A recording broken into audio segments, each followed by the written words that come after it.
I saw that Jackson Arnold had a big day, or at least a big final drive at the Under Armour All-American game.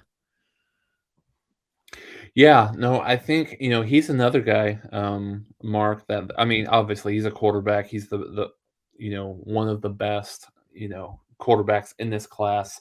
Obviously the highest rated um, Oklahoma guy from this recruiting class.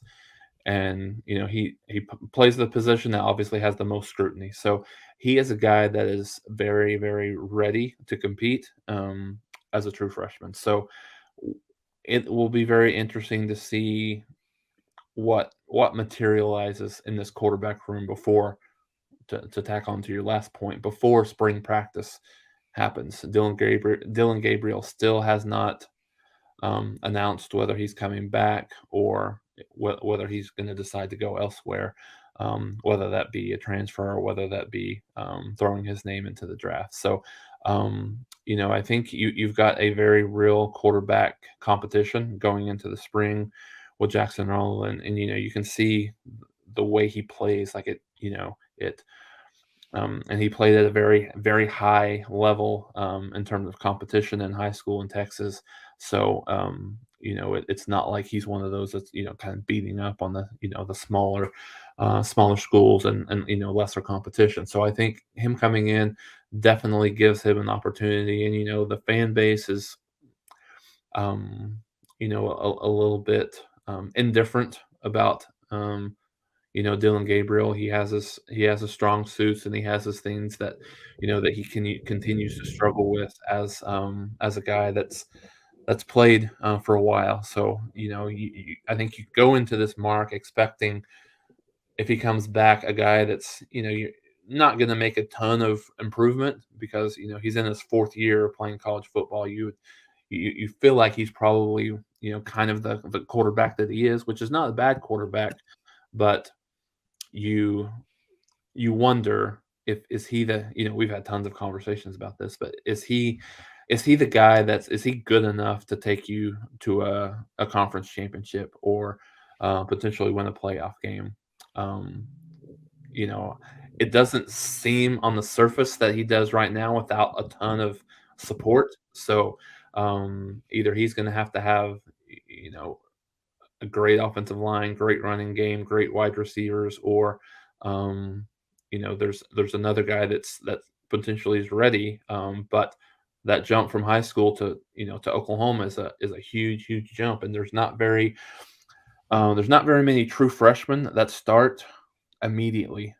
I mean, you've got Trevor Lawrence that he ended up starting halfway through the year.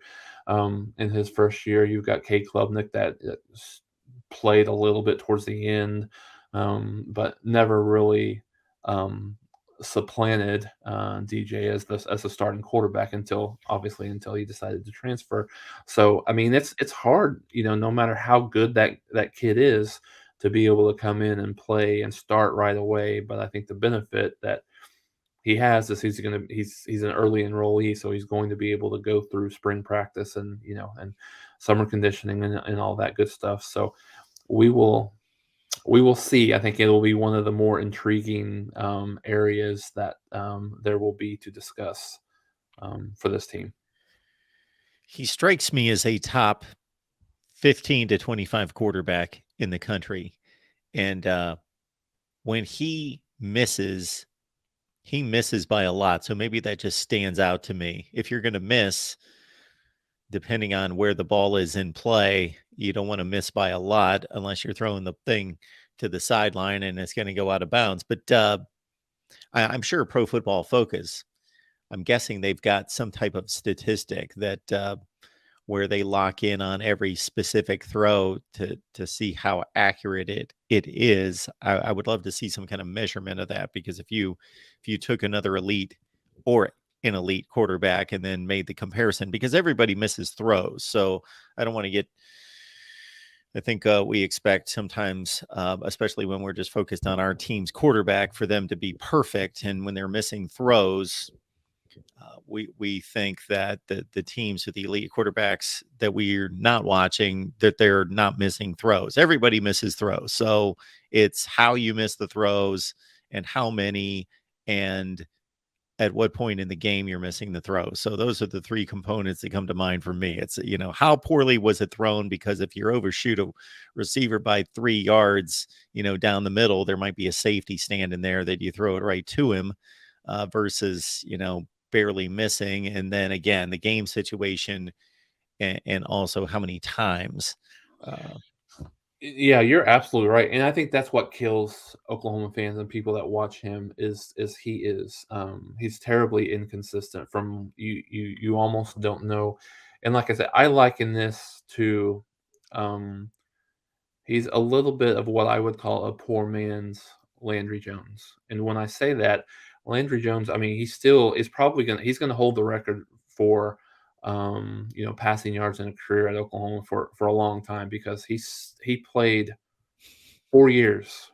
I mean, not many big time quarterbacks in this day and age are gonna play that many games at quarterback. But he was a guy that he would look just incredible, um, play after play after play, and then all of a sudden he'd throw a pick six, or all of a sudden he would just fumble the ball or start being a little bit erratic. And that's a little bit of what Dylan Gabriel is. He's not doesn't have the arm strength, doesn't have the talent that a Landry Jones does. But I think a perfect kind of microcosm of his season was the first drive against Florida State in that game.